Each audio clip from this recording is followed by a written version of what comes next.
நீங்கள் உங்களை தலைவராக்கணும். கண்ணியத்திற்கும் மரியாதைக்குரிய அன்புள்ள ஜமாத்தார்களே, இந்த நிகழ்வுக்கு எங்களுடைய ஜேஎம்எஸ் அரபிக் கல்லூரி மற்றும் பைத்துல் மாலுடைய தலைவர் மரியாதைக்குரிய மௌலானா மௌலவி அல்ஹாஜ் ஹஜரத் கிபிலா மிஸ்பாய் ஹஜரத் அவர்களை இங்கு தலைமை தாங்கி நடாத்தி தரும்படி அன்போடு கேட்டுக்கொள்கிறோம். மதுரை மாநகர் டவுன் ஹாஜியார் அவர்கள். உங்களின் சார்பாகவும் எங்கள் நிர்வாகத்தின் சார்பாகவும் அதை நான் ஆமோதிக்கிறேன். அஸ்ஸலாமு அலைக்கும். அடுத்து நிகழ்ச்சியினுடைய துவக்கமாக கிராத் எங்களுடைய மதரசா மாணவர் மரியாதைக்குரிய முகமது யாக்கூப் அவர்கள் இப்பொழுது கிராத் ஓதி துவக்கி வைப்பார்கள்.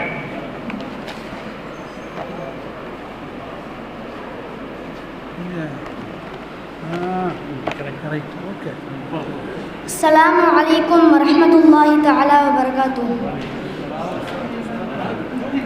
அஊது பில்லாஹி மினஷ் ஷைத்தானிர் ரஜீம். பிஸ்மில்லாஹிர் ரஹ்மானிர் ரஹீம். வல்லைலி இதா யக்ஷா والنهار إذا تجلى وما خلق الذكر والأنثى إن سعيكم لشتى فأما من أعطى واتقى وصدق بالحسنى فسنيسره لليسرى وأما من بخل واستغنى وكذب بالحسنى فسنيسره للعسرى وما يغني عنه ماله إذا تردى إن علينا للهدى وإن لنا للآخرة والأولى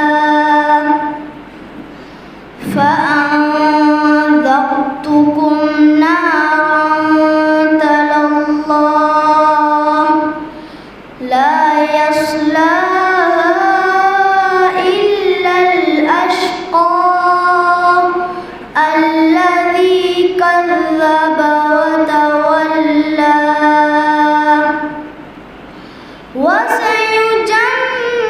وسيجنبها الأتقى الذي يؤتي ماله يتزكى وما لأحد عنده من نعمة تجزى إلا ابتغاء وجه ربه الأعلى ولسوف يرضى صدق الله العظيم. السلام عليكم ورحمة الله. வலைக்கும் ஸலாம் வரஹ்மத்துல்லாஹி வபரகாத்து. ஜஸாக்கல்லாஹு ஹைரன். இன்ஷா அல்லாஹ். அடுத்து கீதம் எங்களுடைய மதரசா மாணவர் அல் ஹாஃபில் முகமது அய்யூப் அவர்கள் இப்பொழுது கீதம் வாசிப்பார்கள்.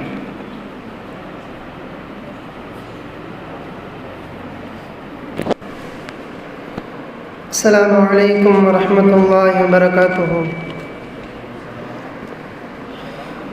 வாழ்க வாழ்கவே வாழ்கவே நலமாய் வளமாய் மணமக்கள் நூறாண்டு வாழ்க வாழ்கவே வாழ்கவே நலமாய் வளமாய் மணமக்கள் நீடோ நீடூழி வாழ்க வாழ்கவே வாழ்கவே. ஆதி பிதா நபி ஆதம் ஹவ்வாவும் அகிலத்தில் மகிழ்வாய் வாழ்ந்தது போலும் நீதி இப்ராஹிம் நபியுடன் சாரா நேர்மை ஹாஜிரா வாழ்ந்தது போலும் வல்லவன் அருளால் நல்லறம் பேணி வல்லவன் அருளால் நல்லறம் பேணி வாழ்க வாழ்கவே வாழ்கவே. நலமாய் வளமாய் மணமக்கள் நூறாண்டு வாழ்க வாழ்கவே வாழ்கவே.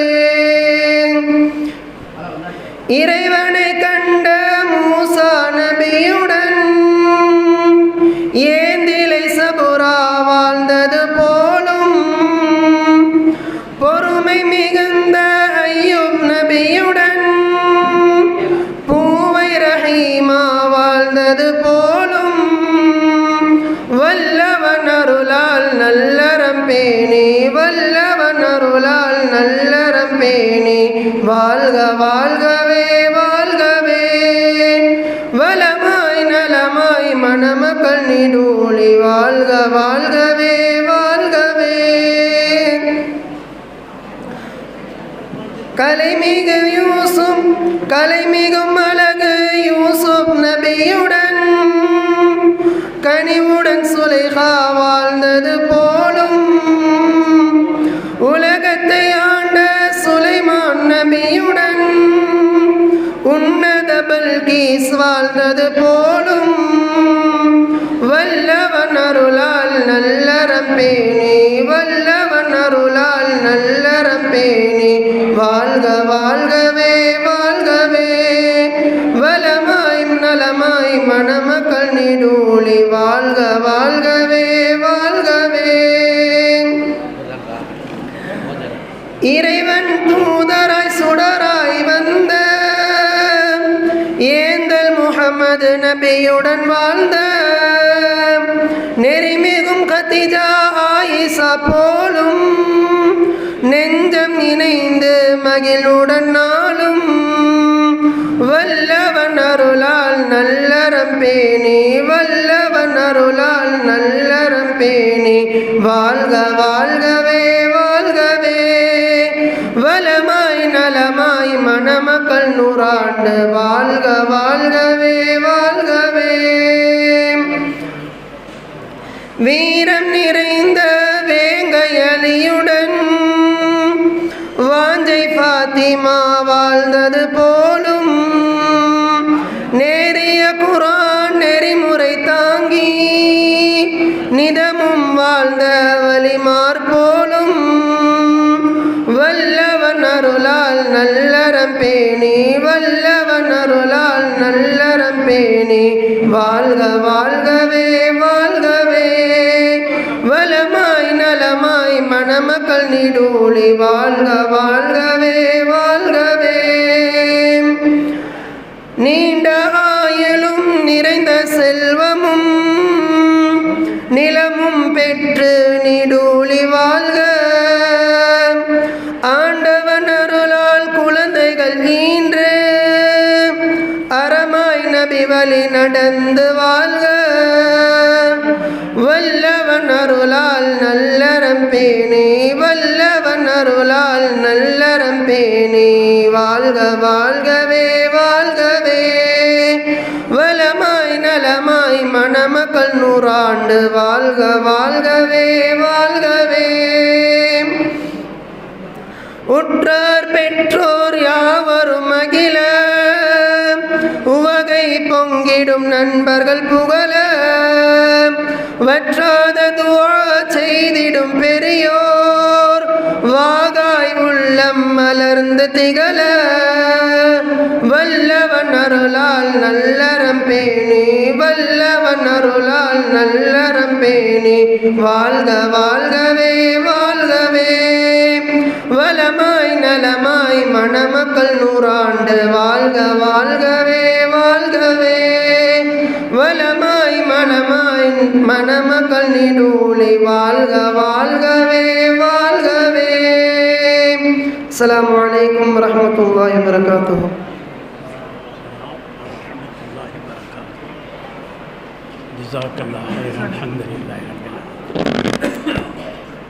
அடுத்து மணமக்களை வாழ்த்துவதற்காக எங்களது ஜேஎம்எஸ் அரபிக் கல்லூரியினுடைய பேராசிரியர் கண்ணியத்திற்குரிய மௌலானா மௌலவி அல் ஹாஃபில் முகமது இஸ்ஹாக் சஹாதி பேராசிரியர் ஜேஎம்எஸ் அரபிக்கினுடைய பேராசிரியர் அவர்கள் இப்பொழுது வாழ்த்துரை வழங்குமாறு அன்போடு கேட்டுக்கொள்கிறோம்.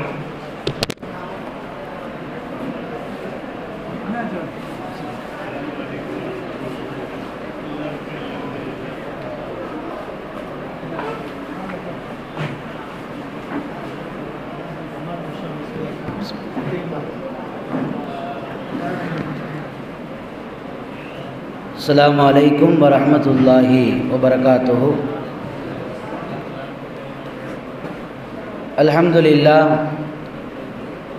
அல்ஹம்துலில்லாஹி நஹ்மதுஹு வ நஸ்தஈனுஹு வ நஸ்தக்ஃபிருஹு வ நஊது பில்லாஹி மின் ஷுரூரி அன்ஃபுஸினா வ மின் ஸய்யிஆத்தி அஅமாலினா மை யஹ்திஹில்லாஹு ஃபலா முதில்ல லஹு வ மை யுضلل ஃபலா ஹாதிய லஹு. ونشهد أن لا إله إلا الله وحده لا شريك له ونشهد أن سيدنا مولانا محمدا عبده ورسوله أرسله إلى الحق بشيرا ونذيرا وداعيا إلى الله بإذنه سراجا منيرا صلى الله تعالى وعلى آله وأصحابه أجمعين. أما بعد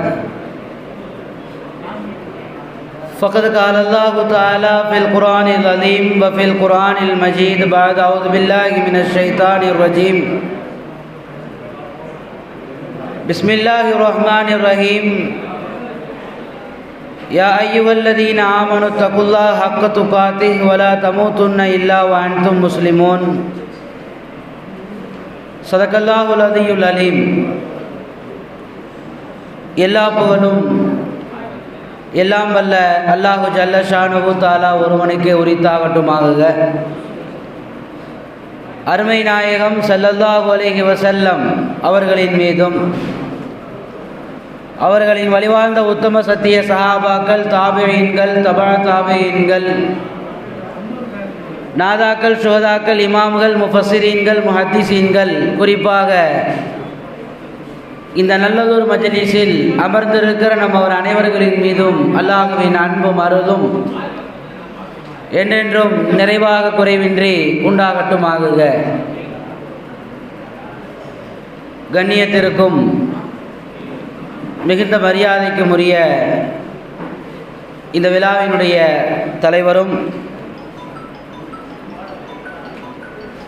இந்த ஜாமியாவினுடைய தலைவருமாகிய ஹஜ்ரத் பெருந்தகை அவர்களே,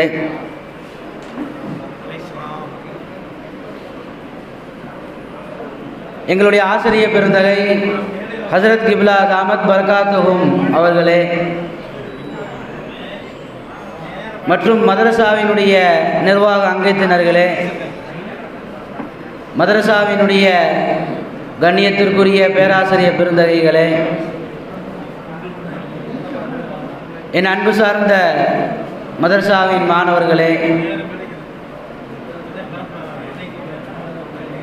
திருமண நிகழ்விற்காக வந்திருக்கிற மணமகன் மணமகளினுடைய இரு வீட்டார்கள் அனைவர்களுக்கும் அஸ்ஸலாமு அலைக்கும் வரஹ்மத்துல்லாஹி வபரகாத்துஹு என்று கூறி எனது உரையை ஆரம்பம் செய்கிறேன்.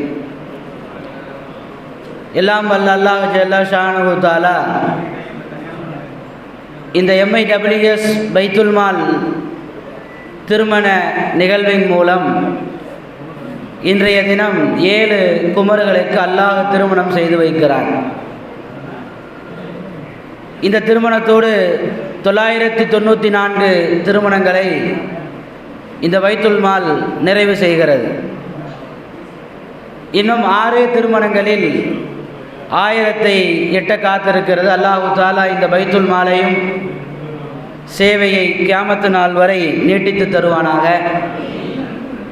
இந்த பைத்துல் மாலினுடைய சேவைகளுக்காக யார் யாரெல்லாம் பாடுபடுகிறார்களோ அவர்கள் அனைவர்களுக்கும் எல்லாம் வல்ல அல்லாஹ் ஜல்ல ஷானுஹு தஆலா எல்லா விதமான நலவுகளையும் தருவானாக என்று கூறி ஆரம்பிக்கிறேன். திருமண உறவு என்பது ஏதோ இரண்டு வீட்டார்கள் பேசி முடிவு செய்து திருமணம் நடைபெறுகிறது என்று நாம் நினைத்து கொண்டிருக்கிறோம். ஆனால் இந்த 7 ஜோடிகளையும் ஒவ்வொரு ஜோடிகளுக்கும் மத்தியில் தேர்வு செய்தவன் அல்லாஹ். வெளி நோக்கத்திற்காக வெளி காரணங்களுக்காக வேண்டுமானால் இரு வீட்டார்கள் அதற்கு சம்பந்தப்பட்டிருப்பார்களே தவிர இந்த திருமண உறவை ஏற்படுத்தி வைப்பவன் அல்லாஹு தாலாவை தவிர வேறு யாரும் இல்லை. எனவேதான் எல்லா நபிமார்களும் இந்த திருமண உறவிற்குள் வாழ்ந்து வந்தார்கள். துறவரத்தை இஸ்லாம் வெறுக்கிறது. காரணம் என்ன? திருமண உறவுதான் ஒரு மனிதனை உண்மையான முழு மனிதனாக ஆக்குகிறது என்பதை நபிகள் நாயகம் ஸல்லல்லாஹு அலைஹி வஸல்லம் அவர்கள் சொல்லி காட்டுகிறார்கள். யார் திருமணம் செய்து கொள்வாரோ தன்னுடைய வாழ்நாளில் பாதி அமல்களை நிறைவேற்றி செய்துவிட்டார், மீதியை அல்லாஹுவை வணங்குவதில் அவர் நிறைவேற்றி கொள்ளட்டும் என்று நபிகள் நாயகம் ஸல்லல்லாஹு அலைஹி வஸல்லம் அவர்கள் சொன்ன ஹதீஸ்களை எல்லாம் நாம் பார்க்கவும் காணவும் முடிகிறது. ஆனால் இந்த திருமண உறவு எந்த அளவிற்கு வெற்றியாக செல்கிறது என்று பார்ப்போமேயானால் தற்காலங்களில் தற்கால சூழ்நிலைகளில் திருமண வாழ்வு அந்த அளவிற்கு ஒரு மகிழ்ச்சிகரமான வாழ்க்கையாக செல்வதை நாம் பார்க்க முடிவதில்லை. ஒரு 2 ஆண்டுகள் 3 ஆண்டுகளில் வாழ்வதற்கு கசப்பாகி பிரிவதற்கு கணவன் மனைவியை முடிவு செய்து விடுகிறார்கள். காரணம் என்ன என்று சொன்னால், முதல் காரணமாக நாம் பார்க்கிற பொழுது அங்கு ஈகோ தான். நான் பெரியவளா நீ பெரியவளா என்கிற ஈகோவை தான் நபி ஸல்லல்லாஹு அலைஹி வஸல்லம் சொல்லி காட்டுகிறார்கள். மனைவியின் மீது எந்த அளவிற்கு பாசம் வைக்க வேண்டும் என்பதை, மனைவிக்கு எந்த விதத்தில் கண்ணியம் செலுத்த வேண்டும் என்பதை நபிகள் நாயகம் ஸல்லல்லாஹு அலைஹி வஸல்லம் அவர்கள் சொன்னது மட்டுமல்ல செய்தும் காட்டினார்கள் என்பதை வரலாறுகள் நமக்கு சொல்லி காட்டுகிறது. அன்னை கதீஜா ரலியல்லாஹு அன்ஹா அவர்களை நபி ஸல்லல்லாஹு அலைஹி வஸல்லம் திருமணம் செய்தார்கள். எந்த அளவிற்கு கணவன் மனைவியின் மீது பாசம் வைக்க வேண்டும் என்பதை நபி ஸல்லல்லாஹு அலைஹி வஸல்லம் தன் வாழ்நாளில் செய்து காட்டினார்கள். அவர்கள் 11 மனைவிமார்களை திருமணம் செய்திருந்தாலும் கூட ஏக காலத்தில் 9 மனைவிமார்களோடு நபி ஸல்லல்லாஹு அலைஹி வஸல்லம் வாழ்ந்திருக்கிறார்கள். ஆனால் அன்னை கதீஜா ரலியல்லாஹு அன்ஹா அவர்களோடு வாழ்கிற அந்த சூழ்நிலையில் வேறு எந்த மனைவியையும் நபி ஸல்லல்லாஹு அலைஹி வஸல்லம் திருமணம் செய்யவில்லை. நபி ஸல்லல்லாஹு அலைஹி வஸல்லம் அவர்கள் மரணித்ததற்கு பின்னால் தான் மீதி இருக்கிற 10 மனைவிமார்களை நபி ஸல்லல்லாஹு அலைஹி வஸல்லம் திருமணம் செய்தார்கள். அந்த அளவிற்கு நபி ஸல்லல்லாஹு அலைஹி வஸல்லம் அவர்கள் அன்னை கதீஜா ரலியல்லாஹு அன்ஹா அவர்களின் மீது அளவு கடந்த பாசம் வைத்திருந்தார்கள் என்பதை நாம் பல்வேறு வரலாறுகளின் மூலமாக பார்க்கிறோம். ஒரு தடவை பத்ரு போர் நடக்கிறது. பத்ரு போரில் நபி ஸல்லல்லாஹு அலைஹி வஸல்லத்தினுடைய மூத்த மருமகனார் கைது செய்யப்படுகிறார். நபி ஸல்லல்லாஹு அலைஹி வஸல்லத்தினுடைய மூத்த மருமகனார் கைது செய்யப்படுகிறார். அவர் பெயர் அபுல் ஆஸ் என்று சொல்லப்படக்கூடிய மூத்த மருமகனார் கைது செய்யப்படுகிறார். கைது செய்யப்பட்ட எல்லா விடுதலை கைதிகளையும் விடுதலை செய்வதற்கு ஒரு கண்டிஷன் போடப்படுகிறது. ஒரு பிணை தொகையை செலுத்திவிட்டு நீங்கள் சென்று விடலாம். பிணை தொகை செலுத்த முடியாதவர்கள் செலுத்தித்தான் ஆக வேண்டும் என்கிற நிபந்தனையின் அடிப்படையில் விடுதலை செய்யப்படுகிறது. நபி ஸல்லல்லாஹு அலைஹி வஸல்லத்துடைய மருமகனாரும் அப்பொழுது காஃபிராக இருந்தவர், இஸ்லாத்திற்கு மாற்றமான எதிர்த்தரப்பில் இருந்தவர், அவரும் சேர்த்து கைது செய்யப்படுகிறார். அவரும் இப்பொழுது விடுதலை செய்யப்பட வேண்டும். ஆனால் அவரிடத்தில் எந்த ஒரு பிணை தொகையும் கொடுப்பதற்கு எந்த காசும் பணமும் இல்லை. அப்போ அன்னை கதீஜா ரலியல்லாஹு அன்ஹா அவருடைய மூத்த மகளார் அவங்க போட்டிருந்த செயினை கழட்டி ரசூல் ஸல்லல்லாஹு அலைஹி வஸல்லம்ட்ட கொடுத்து, இதை நீங்கள் பிணை தொகையாக வைத்துக்கொண்டு அவர்களை விடுதலை செய்து விடுங்கள் என்று நபி ஸல்லல்லாஹு அலைஹி வஸல்லம்ட்ட சொல்கிற பொழுது நபி ஸல்லல்லாஹு அலைஹி வஸல்லம் அந்த ஆரத்தை பார்த்து விட்டு அழுது விட்டார்கள். ஆரத்தை ஏன் பார்த்தார்கள், எதற்காக அழுதார்கள் என்று நாம் பார்க்கிற பொழுது, அந்த ஆரம் அன்னை கதீஜா ரலியல்லாஹு அன்ஹா அவர்களுக்கு நபி ஸல்லல்லாஹு அலைஹி வஸல்லம் அவர்கள் போட்டது. அவர்களுக்கு ஹதீஜா ரலியல்லாஹு அன்ஹா அவர்கள் தன்னுடைய மகளுக்கு அன்பளிப்பாக கொடுத்த அந்த செயினை தான் அபுல் ஆசுடைய விடுதலைக்காக வேண்டி கொண்டு வந்து கொடுக்கப்பட்டது. அந்த செயினை பார்த்த உடனேயே நபி ஸல்லல்லாஹு அலைஹி வஸல்லம் அவர்கள் அழுது விட்டார்கள். அழுதுவிட்டு இந்த செயினை பார்த்தவுடன் ஹதீஜா ரலியல்லாஹு அன்ஹா ஞாபகம் எனக்கு வந்து விட்டது, இவர்களை அந்த செயினை திருப்பி கொடுத்துருவோம், கொடுத்துட்டு இலவசமாக இவர்களை விடுதலை செய்து விடுவோம் என்று சொல்லுகிற பொழுது சஹாபாக்கள் எல்லாம் ஆமோதித்தார்கள் என்பதை வரலாறுகளில் நாம் பார்க்கிறோம். இப்படி அன்னை கதீஜா ரலியல்லாஹு அன்ஹா அவர்களினுடைய வாழ்க்கையில் நபி ஸல்லல்லாஹு அலைஹி வஸல்லம் அவர்கள் எந்த அளவிற்கு முக்கியத்துவம் கொடுத்தார்கள் என்பதை வரலாறுகளில் நாம் பார்க்கிறோம். அதே போன்று கதீஜா அபூபக்கர் சித்திக் ரலியல்லாஹு அன்ஹு அவர்கள் தன்னுடைய மரண வேளையில் ஒரு செய்தியை பதிவு செய்கிறார்கள். அபூபக்கர் சித்திக் ரலியல்லாஹு அன்ஹு அவர்கள் சொல்லி காட்டுகிறார்கள், நான் மரணித்ததற்கு பின்னால் என் ஜனாசாவை என்னுடைய மனைவிதான் குளிப்பாட்ட வேண்டும் என்பதாக அபூபக்கர் சித்திக் ரலியல்லாஹு அன்ஹு வசியத் செய்கிறார்கள். நான் மௌத்தா போயிட்டேன்டா, என்னுடைய ஜனாசாவை குளிப்பாட்டுவதற்கு தகுதியானவர் என் மனைவிதான் என்று சொன்னார்கள். அதற்கு மற்ற தோழர்கள் எல்லாம் எதற்காக இப்படி சொல்கிறீர்கள் என்று கேட்கிற பொழுது அபூபக்கர் சித்திக் ரலியல்லாஹு அன்ஹு அவர்கள் சொல்லி காட்டினார்கள், என் மனைவி வாழ்நாள் முழுவதும் என் இதயத்திற்கு நெருக்கமானவராக வாழ்ந்தவள், என் சுக்க துக்கங்களில் பகிர்ந்து கொண்டவள், எல்லா சூழ்நிலையிலும் என்னோடு வாழ்க்கை நடத்தியவள். எனவே அந்த வாழ்க்கையின் பாதி நிறைவில் அவள்தான் என்னை குளிப்பாட்டுவதற்கு தகுதியானவள்.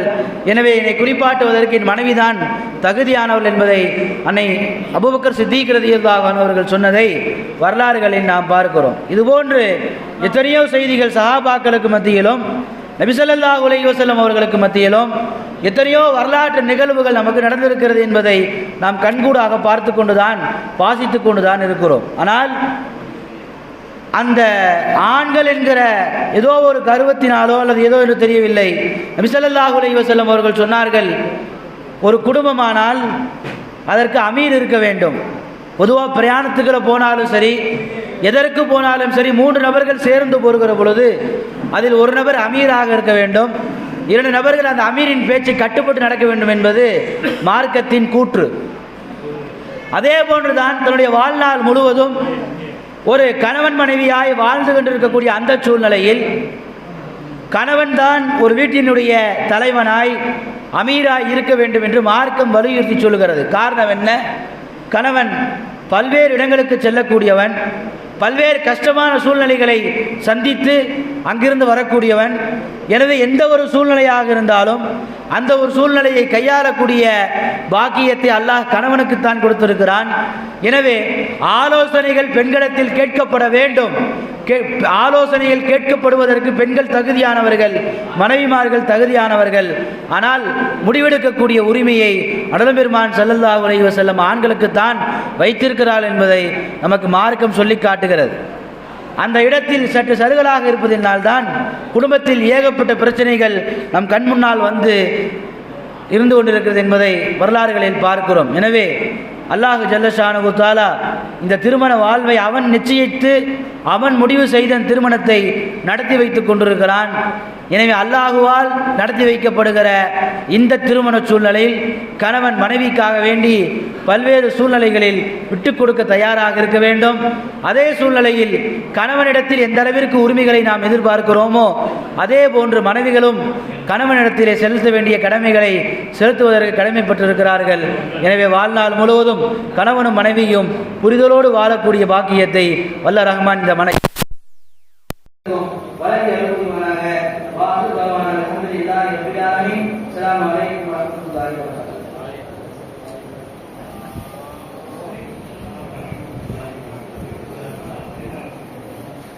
அடுத்து மணமக்களை வாழ்த்துவதற்காக கண்ணியத்திற்கும் மரியாதைக்குரிய மௌலானா முஹம்மது ஹாஃபிஸ் முகமது முஸ்தபா ஷாஹி ஹஜரத் அவர்கள், எங்களது மதரசாவுடைய பேராசிரியர் அவர்கள் வாழ்த்துரை வழங்குவார்.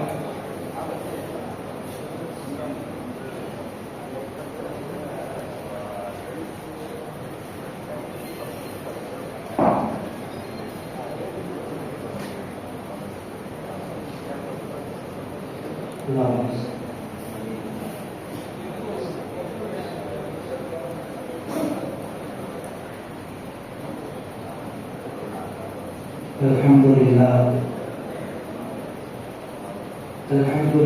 Rabbil Alamin.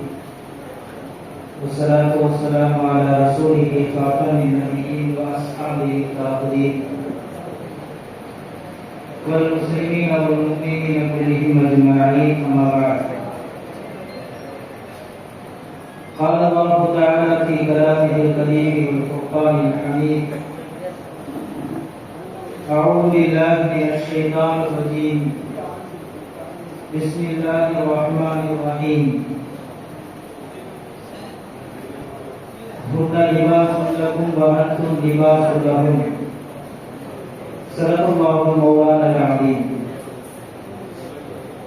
Wa qala nabiyyuna Rasulullah sallallahu alaihi wasallam, la yafraq mu'minun mu'minatan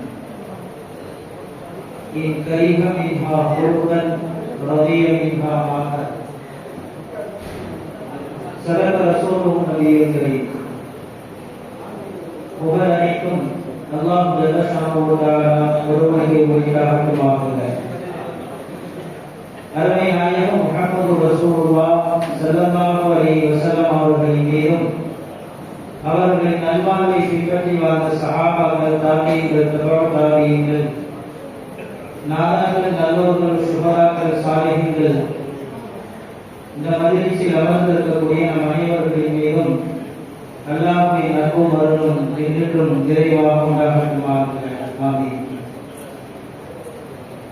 கண்ணியத்திற்கும் மிகுந்த மரியாதைக்கும் உரித்தான இவ்விழாவின் தலைவர் ஹஜ்ரத் பெருந்தகை அவர்களே,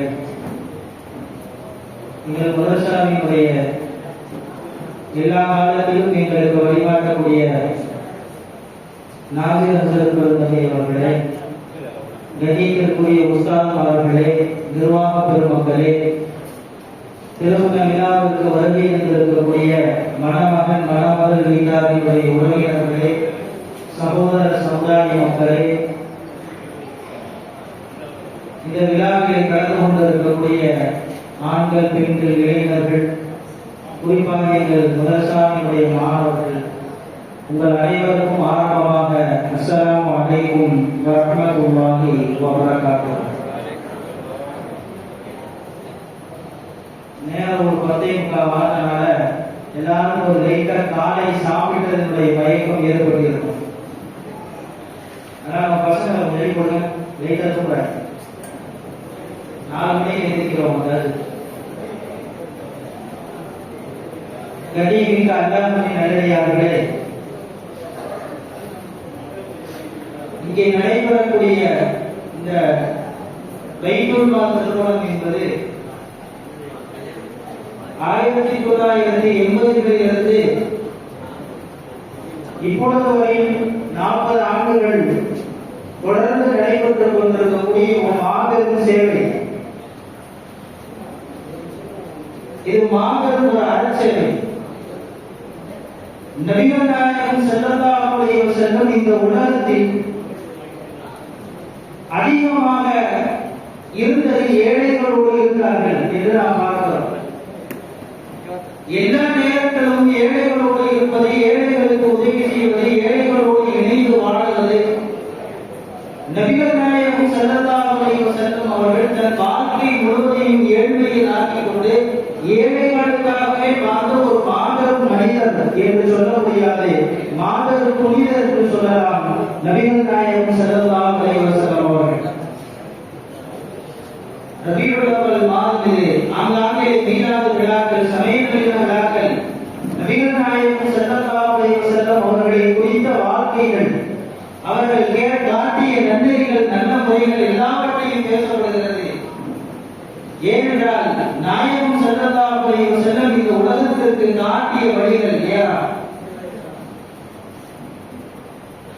குறிப்பாக ஏழைகளுக்கு அவர்கள் செய்த சேவை வரலாறுகளில் அதிகம்.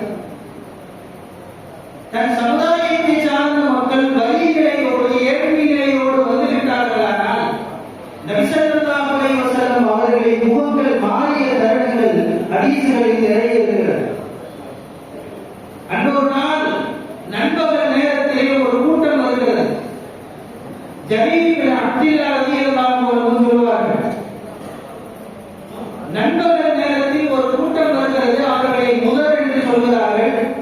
ஜரீர் பின் அப்துல்லா ரலியல்லாஹு அன்ஹு ஆமத்தும் முதரும் பல் குல்லுஹும் முதர், அவர்களில் பெரும்பாலான நபர்கள் முதற் கோத்திரத்தை சார்ந்தவர்களாக இருந்தார்கள்.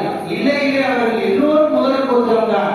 அவர்கள் தரக்கூடிய வரிகளை பார்த்துவிட்டு ஆடைகள் சரியில்லாமல், ஆடைகள் அணிவதற்கு சரியில்லாமல் ஒரு ஓரப்பகுதியிலே வாள்களை தொங்கவிட்டுக் கொண்டு ஒரு வறியவர் எந்த காட்சியிலே இருப்பாரோ அந்த காட்சியிலே ஒரு கூட்டம் வருவதை பார்த்து நபி ஸல்லல்லாஹு அலைஹி வஸல்லம் அவர்களின் முகம் மாறுகிறது. என்னுடைய சமுதாயத்தை சார்ந்த ஒரு கூட்டம் இவ்வளவு வரிகளில் ஏழ்மையில் வருகிறார்களே என்று பார்த்த நாயகம் ஸல்லல்லாஹு அலைஹி வஸல்லம் அவர்கள் வீட்டிற்குள் போகிறார்கள், ஏதோ தேடுகிறார்கள், கிடைக்கவில்லை. பின்பு வெளியே வருகிறார்கள். அது உருட்டிய குழுவை பிலால் ரலியல்லாஹு அவர்களை வாங்க சொல்கிறார்கள். வாங்க சொன்னவுடன் மக்கள் வருகிறார்கள். எல்லா மக்களும் வந்ததற்கு பின்னால் இமாமத்து சொல்லப்படுகிறது, தொழுகை முடிக்கிறது. நபி ஸல்லல்லாஹு அலைஹி வஸல்லம் மிம்பர்களில் ஏறி மக்களுக்கு முன்னால் பிரசங்கம் செய்தார்கள். ஆயத்தை 2 ஓதி மக்களுக்கு முன்னால் சொன்னார்கள், தசத்தர ரஜுலும் மின் தீனாரிஹி வ மின் திர்ஹமிஹி, உங்களிடத்தில் என்ன இருக்கிறதோ, தீனாரோ திர்ஹமோ பேரிச்சம்பழமோ ஆடைகளோ, வடவு பிசுக்கி தமரா அல்லது ஒரு பேரிச்சம்பழத்தில் ஒரு பக்கம் துண்டு இருந்தாலும் சரியே கொண்டு வந்து கொடுங்கள் என்று, தான தர்மம் செய்யுங்கள் என்று நபி ஸல்லல்லாஹு அலைஹி வஸல்லம் சொன்ன பொழுது முதலில் அன்சாரி சஹாபி வருவார். ஒரு மூட்டையை இழுக்க முடியாமல் இழுத்துக் கொண்டு வந்து அந்த சபைக்கு முன்னால் வைப்பார். நபி ஸல்லல்லாஹு அலைஹி வஸல்லம் அவர்கள் சொன்ன அந்த சொல்லுக்காக கொண்டு வந்த மூட்டையை வைத்ததற்கு பின்னால் அடுக்கடுக்காக அடுத்தடுத்த நபித்தோழர்கள் வந்து அவர்கள் முடித்த எல்லா முடியுமோ அத்தனை உபகாரங்களை செய்தார்கள். ஜரீர் பின் அப்துல்லா ரலியல்லாஹு அன்ஹு சொல்வார்கள், இப்ப ரசூலுல்லாஹின் முகத்தை நான் பார்த்தேன். வரியிடையில் வந்தபோது நாயகத்தின் முகம் கவலையிடையில் போய் கிடந்தது. சொன்னதற்கு பின்னால் எல்லா மக்களும் கொண்டு வந்து கொடுத்தார்கள். இப்பொழுது நான் நாயகத்தின் முகத்தை பார்க்கிறேன். நாயகத்தின் முகம் தங்கமுலாம் மூசப்பட்டதை போல நாயகத்தின் முகம் மாறிவிட்டது, சொல்லிட ஆரம்பித்துவிட்டது. அப்பொழுதுதான் நாயகம் இந்த வார்த்தையை சொன்னார்கள், மன் சன்ன ஃபில் இஸ்லாமி சுன்னத்தன் ஹஸனத்தன் ஃபலஹு அஜ்ருஹா வ அஜ்ரு மன் அமில பிஹா. யார் இந்த மார்க்கத்தில் ஒரு நல்ல நடைமுறையை உண்டாக்குவாரோ, நல்ல காரியத்தை இந்த மார்க்கத்தில் யார் ஏற்படுத்துவாரோ அவருக்கும் கூலி இருக்கிறது. அதற்கு பின்னால் அந்த நன்மையான காரியங்களை யார் செய்தாலும் அவர்களுக்கும் கூலி இருக்கிறது என்று நபிகள் நாயகம் ஸல்லல்லாஹு அலைஹி வஸல்லம் மிகப்பெரிய ஒரு சமுதாயத்தின் தேவைக்குரிய திட்டத்தை நபி ஸல்லல்லாஹு அலைஹி வஸல்லம் ஏற்படுத்தினார். வரலாறுகளில் நாம் பார்க்கிறோம், ஏழைகளுக்கு என்று ஒன்று வந்துவிட்டால் நாயகம் களத்தில் இறங்கி அதற்கான சேவைகளை உட்படுத்துவதில் நாயகம் மிகுந்த போராட்ட களத்திலே குதித்து விடுவார். முஸ்அப் இப்னு ஸஅத் ரலியல்லாஹு அன்ஹு சொல்வார்கள், என்னுடைய தந்தை ஸஅத் ரலியல்லாஹு அன்ஹு மற்ற சஹாபாக்களை விட தனக்கு கொஞ்சம் செல்வம் இருப்பதாலும் தனக்கு கொஞ்சம் வீரம் இருப்பதாலும் தன்னை பெருமையோடு நினைத்தார்கள். மற்றவர்களை விட நமக்கு கொஞ்சம் வீரம் இருக்குது அப்படின்னு என்னுடைய தந்தை ஸஅத் நினைத்துக் கொண்டிருந்தார். ஆனால் ஸஅதை பார்த்து நபி ஸல்லல்லாஹு அலைஹி வஸல்லம் சொன்னார்கள், அல் துன்ஸரூன வ துன்ஸரூன இல்லா பிதுஆபாஇக்கும், நீங்கள் செல்வம் கொடுக்கப்பட்டிருப்பதெல்லாம் அல்லாஹ் உங்களுக்கு மிகப்பெரிய உதவி செய்வதெல்லாம் உங்களின் பலவீனமானவர்கள் இருப்பதனால்தான் அல்லாஹ் உங்களுக்கு நிறைய பொருளாதாரத்தை தருகிறான், நிறைய நல்ல சூழ்நிலைகளை ஏற்படுத்துகிறான். ஏன் நீங்கள் அவர்களுக்கு கொடுத்து உதவ வேண்டும் என்று நபிகள் நாயகம் ஸல்லல்லாஹு அலைஹி வஸல்லம் சொல்லி காட்டினார். இங்கே நடப்பது அதுதான். ஏழைகளின் வாழ்க்கையை ஒளியேற்றுவதை 40 வருடங்களாக நிர்வாகம் செய்து கொண்டிருக்கிறது. அதை ஆரம்பித்தவர் உங்களுக்கு அடிக்கடி நினைவுபடுத்திக் கொண்டே இருக்கிறோம். இந்த மிகப்பெரிய சேவையை ஆரம்பித்தவர் அல்லாஹ் அஸ்ஹாபு ரஹிமஹுல்லாஹ் அவர்களின் பெயர் தான் இந்த நினைவகம் அமைக்கப்பட்டிருக்கிறது. அவர்களுக்காக இந்த நேரத்தில் துஆ செய்யுங்கள். அல்லாஹ் சுப்ஹானஹு வ தஆலா அன்னாரின் பாவங்களை மன்னித்து சொர்க்க பூஞ்சோலையாக ஆக்கி வைப்பானாக. அவர்களுக்கு சுவனத்தில் உயர்ந்த அந்தஸ்தை அல்லாஹ் அவர்களுக்கு தந்தல் புரிவானாக.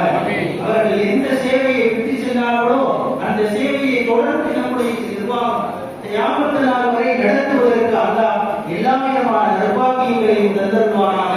அவர்களுக்கும் அவர்களுடைய குடும்பத்தார்கள் அனைவர்களுக்கும் அல்லாஹ் எல்லா விதமான நல்லங்களையும் தந்தருவானாக. நாம் இந்த நல்ல நேரத்திலே துஆ செய்கிறோம். இந்த சிறப்பான இந்த நேரத்தில் பல விஷயங்கள் வரும். இது திருமண நாள், திருமணம் நடைபெறக்கூடிய நாள். 7 குமரர்கள் அங்கே அமர்ந்திருக்கிறார்கள். நிறைய பேசவர்கள் சிறப்புரை நிகழ்த்துவதற்காக வந்திருக்கிறார்கள். ஒரு விஷயங்களை மட்டும் சொல்லி வாழ்க்கையை நிறைவுறுகிறேன். 7 குமரர்களுக்கு இன்று திருமணம் நடைபெறப் போகிறது இன்ஷா அல்லாஹ். திருமணத்திற்கு பின்னால் வரும் வாழ்க்கை ஒவ்வொரு இளைஞர்களுக்கும் பெரும் மாற்றத்தை தரக்கூடியது. திருமணத்திற்கு முன்னால் ஒரு இளைஞன் ஸ்டேட்டஸ் வைப்பான், ஐ எம் சிங்கிள் அப்படின்னு. ஐ எம் சிங்கிள், நான் தனித்தவன் அப்படின்னு. என்ன அர்த்தம்? நான் என்ன வேணாலும் செய்வேன், எப்படி வேணாலும் இருப்பேன், என்னை கேட்கறதுக்கு ஆள் இல்லை. நான் எப்படி வேண்டுமானாலும் நடந்து கொள்வேன், என்னை யாரையும் கேட்க முடியாது அப்படிங்கிற அர்த்தம் தான் ஐ எம் சிங்கிள். நிறைய பேர் சிங்கிளாக இருப்பதை பெருமைப்படக்கூடிய நபர்கள் இருக்கிறார்கள். அந்த செல்போன்ல நிறைய ஸ்டேட்டஸ் நிறைய வீடியோகள் எல்லாம் பார்ப்பீங்க. என்னடா மேரேஜா போச்சுடா மாட்டிக்கலாம், நீ என்னடா I am single very happy man அப்படின்னு. அந்த சிங்கிளா இருக்கிறத கூட பெருமையை பேசக்கூடிய நிறைய இளைஞர்கள் சமுதாயத்தில் இருக்கிறார். ஆனா அது உண்மைதான். ஆனா திருமணத்திற்கு பின்னால் அவர்களுக்கு ஏற்படும் வாழ்க்கையின் மாற்றம் இருக்கிறதே, அது அல்லாஹ் ரசூல் அவர்களுக்கு கொடுத்த மிகப்பெரிய பாக்கியம். நபி ஸல்லல்லாஹு அலைஹி வஸல்லம் அவர்கள் ஏன் இந்த திருமணத்தை தன்னுடைய வழிமுறையாக ஆக்கிவிட்டு போனார்கள்? திருமணத்தின் வழியாகத்தான் ஒருவன் ஆன்மீகத்தை அடைய முடியும். திருமணம் இல்லாமல் ஒருவர் ஆன்மீகத்தை சரியான முறையில் அடைய முடியாது. இது நாயகம் காட்டிய வழிமுறை. நாங்கள் தொழுக போகிறோம், நாங்கள் இபாதத் செய்ய போகிறோம், நாங்கள் நோன்பு வைக்க போகிறோம், இதுதான் ஆன்மீகத்தின் வழி என்று தேடி வந்த 3 சஹாபாக்களுக்கு நாயகம் சொன்னது இல்லை இல்லை, நான் திருமணம் செய்த மனைவிமார்களோடு வாழ்கிறேன், இந்த வழியில் தான் நீங்கள் ஆன்மீகத்தை அடைய முடியும் என்று நபி ஸல்லல்லாஹு அலைஹி வஸல்லம் இந்த உலகத்திற்கு காட்டினார்கள். இஸ்லாம் மற்ற மதங்களை விட மாறுபட்டிருக்கிறது என்றால் ஆன்மீகம் என்பது திருமணத்தின் வழியாக ஒருவருக்கு கிடைக்கும். திருமணம் இல்லாமல் ஒருவன் ஆன்மீகத்தை போய் அடைய நினைத்தால் அவன் கைலாசாமிக்கோ அல்லது பராசிவத்திற்கோ எங்கேயோ போய் நாசமடைய வேண்டிய ஒரு சூழ்நிலைக்கு தான் போய் ஏற்பட வேண்டிய ஒரு காலத்தில் போய் அவன் தள்ளப்பட்டுள்ளான். கைகளில் நாம் தவறாக போகக்கூடிய ஒரு சூழ்நிலை ஏற்படுகிறது. எந்த சமுதாயத்தை சார்ந்த மக்களாக இருந்தாலும் அந்த தலைவர்கள் உயர்ந்திருக்கிறார்கள், சிறந்திருக்கிறார்கள் என்றால் அவர்கள் திருமண வாழ்க்கையோடு இணைந்து அவர்கள் புனிதமான வாழ்க்கையை மேற்கொண்டதற்கு பிறகு அவர்கள் ஆன்மீகத்தின் உச்சியை அடைந்திருக்கிறார்கள் என்று வரலாற்றிலே நாம் பார்க்கிறோம். எனவேதான் இஸ்லாமிய மார்க்கம் திருமணம் என்பதை அது ஒரு நபி வழியாக, அதை ஒரு கடமையாக நமக்கு சொல்லி காட்டுகிறது. எனவே இன்றைய நாள் இந்த 7 குமரர்கள் திருமணம் முடிக்க போகிறார்கள். நன்றாக புரிந்து கொள்ள வேண்டும். திருமணத்திற்கு பின்னால் வாழ்க்கை மாறும் என்று சொல்வது உண்மைதான். அது சில காலங்களில் சந்தோஷமாக இருக்கலாம், சில நேரங்களில் சண்டை சச்சரவுகளாக இருக்கலாம், சில நேரத்தில் சோகங்களாக இருக்கலாம். எந்த நிலைமை வந்தாலும் அல்ஹம்துலில்லாஹ் என்று சொல்லி உங்கள் வாழ்க்கையை நடத்துங்கள். அல்லாஹ் அந்த வாழ்க்கையை புனிதமாக ஆக்குவார். நிறைய உதாரணங்கள் சொல்ல வேண்டிய அவசியம் இல்லை. நபி ஸல்லல்லாஹு அலைஹி வஸல்லம் அவர்கள் எந்த முறையில் வாழ்க்கையை வாழ்ந்தார்கள் என்று உங்களுக்கு தெரியும். இஸ்லாமிய ஆட்சியாளர்களின் மிகப்பெரிய நீதிபதி பாதிரியார் ரஹிமஹுல்லாஹ் அவங்க சொன்னாங்க, இன்னிலா அஸ்ஸாமு முஸீபத்தன், எனக்கு ஏதேனும் ஒரு கஷ்டம் வந்துவிட்டால் அஹ்மதுல்லாஹ் அர்பஅ, நான் 4 தடவை அல்லாஹ்வை புகழ்வேன். எனக்கு ஏதாவது ஒரு கஷ்டம் வந்தா, எனக்கு ஏதாவது ஒரு சிரமம் வந்தால் நான் 4 தடவை அல்லாஹ்வை புகழ்வேன். ஏன் தெரியுமா? முதல் தடவை இதை விட நல்ல பெரிய சோதனை எனக்கு தராம போயிட்டானே, அதுக்காக அல்லாஹ்வை புகழ்வேன். நல்லா சின்ன சோதனை வந்துட்டா, இதை விட பெரிய சோதனையை எனக்கு தராமல் இருந்தானே, அதற்காக நான் அல்லாஹ்வை புகழ்வேன். அடுத்த 2வது சொல்லுவாங்க, யார் பண்ணிக்கோங்களா, நல்ல கஷ்டத்தையும் கொடுத்தாங்கன்னா அந்த கஷ்டத்தை தாங்குவதற்குண்டான பொறுமையையும் அல்லாஹ் எனக்கு கொடுத்திருக்கிறார். எனவே அந்த பொறுமையை கொடுத்து அல்லாஹ்வை நான் புகழ்வேன். இரண்டாவது தடவை அஹ்மதுல்லாஹ், நான் அல்லாஹ்வை புகழ்வேன். அடுத்து சொல்லுவாங்க மூணாவதாக்கி, நான் மூணாவது தடவை அல்லாஹ்வை புகழ்வேன். ஏன்னா இன்னா லில்லாஹி வ இன்னா இலைஹி ராஜிஊன் என்ற வார்த்தை சிறப்பு வருகின்ற பொழுது நாயகம் சொல்லுமாறு சொல்லி இருக்கிறார்கள். எனவே இந்த வார்த்தையை சொல்வதற்குண்டான வாக்கியத்தை எனக்கு அல்லாஹ் கொடுத்தானே, அதற்காக நான் அல்லாஹ்வை புகழ்வேன். நாலாவது சொன்னாங்க சாதியாவது ரஹிமஹுல்லாஹ், நல்ல வேளை அல்லாஹ் எனக்கு கொடுத்த கஷ்டத்தை என்னிலே, என்னுடைய குடும்பத்தினாலே, என்னுடைய பொருளாதாரத்தினால கொடுத்துட்டான். என்னுடைய தீன்ல எனக்கு எந்த ஒரு கஷ்டமும் கொடுக்கல. ஒருவேளை அல்லாஹ் என்னுடைய தீன்ல ஏதாவது கஷ்டத்தை கொடுத்தா நான் வேற வழிக்கு போயிருந்தால் என் தீன் பறி போயிருவேன். எனவே என் கஷ்டத்தை அல்லாஹ் எனக்கு மட்டும் கொடுத்தான், என் குடும்பத்திற்கு மட்டும் கொடுத்தான், என் பொருளாதாரத்திற்கு மட்டும் கொடுத்தான். என் தீனில் குறைபடக்கூடிய அளவுக்கு அல்லாஹ் எனக்கு எந்த கஷ்டத்தையும் கொடுக்கல. எனவே குறை வருகின்ற பொழுதும் வாழ்க்கையில் சோதனை வருகின்ற பொழுதும் அல்லாஹ்வை புகழுங்கள். இந்த 4 தடவை நான் அல்லாஹ்வை புகழுவேன். அதைத்தான் நாங்களும் உங்களுக்கு சொல்லுகிறோம். வாழ்க்கையில் கஷ்டம் வருகின்ற பொழுது, துன்பம் வருகின்ற பொழுது, ஏதாவது சண்டை சச்சரவுகள் வருகின்ற பொழுது அதை பேசி சமாதானம் செய்து கொண்டு விட்டு கொடுத்து அல்லாஹ் இதுவரை நம்மளை வச்சிருக்கானே அல்ஹம்துலில்லாஹ் என்று சொல்லுங்கள். அதற்கு பின்னால் அல்லாஹ் நம்முடைய பிரச்சனைகளை லேசாக்கி விடுவான். அல்லாஹ் சுப்ஹானஹு வ தஆலா இந்த இணையக்கூடிய இந்த 7 முகர்களுடைய மன வாழ்க்கையையும் அல்லாஹ் கபூலாக்கி கொள்வாராக. அவர்களின் வாழ்க்கையை பொருந்திக் கொள்வாராக. எல்லா விதமான நல்லவர்களையும் அல்லாஹ் அவர்களுக்கு வாரி வழங்குவானாக. வாஹிரு அல்ஹம்துலில்லாஹி ரப்பில் ஆலமீன். அஸ்ஸலாமு அலைக்கும் வரஹ்மத்துல்லாஹி